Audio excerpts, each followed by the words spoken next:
Hi guys, welcome back to T immigration. My name is Guntej. Australia की जो नई policies आई है न्यू ईयर पे, उसके ऊपर मैं एक डिटेल्ड वीडियो लेके आया हूँ, क्योंकि बहुत बच्चे आए हैं कि 23 पास आउट, अब 23 का साल चढ़ गया है, 22 हम पास आउट है। हमारी 2021 में फाइल लगी थी, अभी तक उसका कोई रिवर्ट नहीं आया। हमने फिर कनाडा अप्लाई करी, वहां से रिफ्यूजल आ गया। हम फिर से जो हमने फाइल विड्रॉ कर दी ऑस्ट्रेलिया की, क्या हम फाइल दोबारा लगा सकते हैं 23 में? तो ये जो बहुत ट्विस्टी क्वेश्चंस होते हैं, जो काफी चीजें काफी लोगों को नहीं पता होती, आज उन सब चीजों का मैं आपके ऊपर क्लैरिटी देने आया हूं। इस वीडियो में मैं आपको बताऊंगा कि 23 में कौन कौन से बच्चे ऐसे हैं जो ऑस्ट्रेलिया एंटरटेन करेगा, और कौन कौन सी ऐसी चीजें हैं जिसको आपको बिल्कुल ध्यान रखना है जब आप अपनी फ्रेश फाइल या इवन रिफ्यूज फाइल लगा रहे हो। तो चलिए शुरू करते हैं।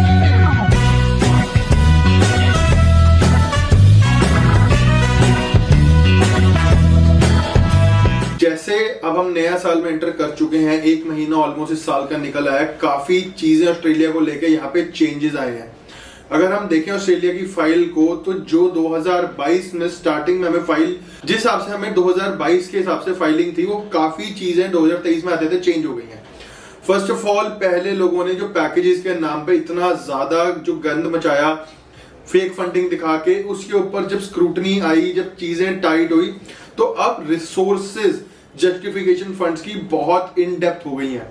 जिन बच्चों की पुरानी एफडीआं भी हैं 6-6, 8-8 महीने, साल पुरानी, उनको भी बैंक मैनेजर से मेल करवानी पड़ रही है कॉलेज या एम्बेसी को कि उनके प्रूफ ऑफ फंड्स जेन्युइन है, ये बैंक का कोई हेरफेर नहीं है, या बैंक के इंटरनली सिस्टम में ये चीजें शो हो रही हैं और जेन्युइन में चीजें नहीं है।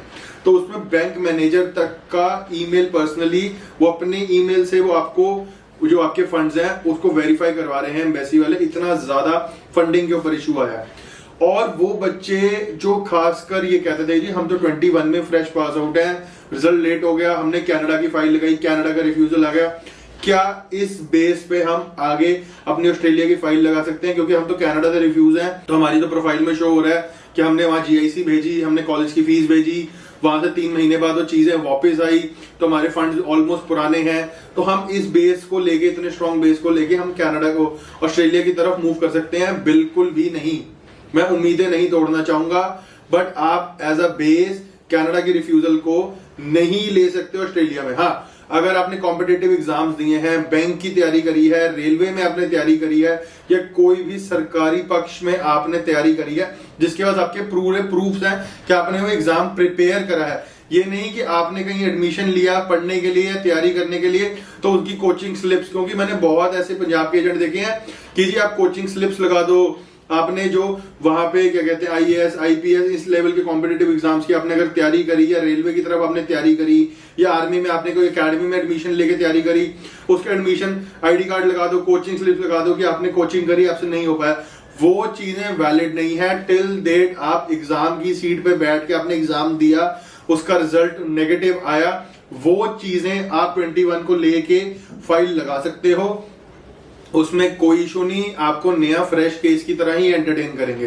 बट अगर आप 23 को रिफ्यूजल केस लेके सोचोगे, 21 पास आउट रिफ्यूजल आ गया जी, कनाडा ट्राई करा नहीं हुआ, यूएस की डेट नहीं मिली, अगर आप इमिग्रेशन से रिलेटेड ही ये चीजों को एक बेस बना के अपनी फाइल लगाएंगे, तो वो आपका इंपैक्ट नेगेटिव डालेगा, सीओई नहीं आएगा, भले जीटी क्लियर हो जाए।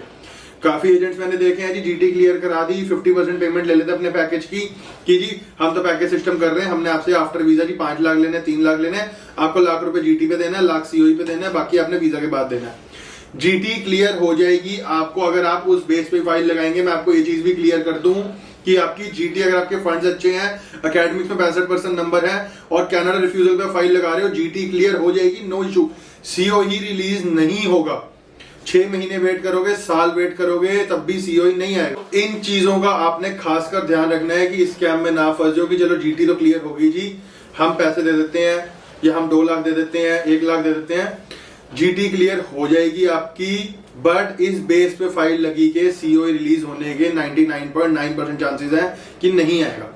इन चीजों से आपने बचना है। मैंने आपको काफी चीजें बता दी। फंड्स जो आप दिखा रहे हो जेन्युइन, इवन दो पैकेजेस में रिसोर्सेज वैलिड होने चाहिए उस फंड्स के, ये पता होना चाहिए वो फंड कहां से आया है, कहां पे उस फंड ने कितना टाइम बिताया है, और वो फंड अगर आपके अकाउंट में पड़ा है तो वो जेन्युइनली आप ही का पैसा है ये नहीं कि किसी ने ब्याज या किसी प्राइवेट फाइनेंस कंपनी से आप लेके उसको बैठे हुए 3 महीने से और आप उसका ब्याज भर रहे हो।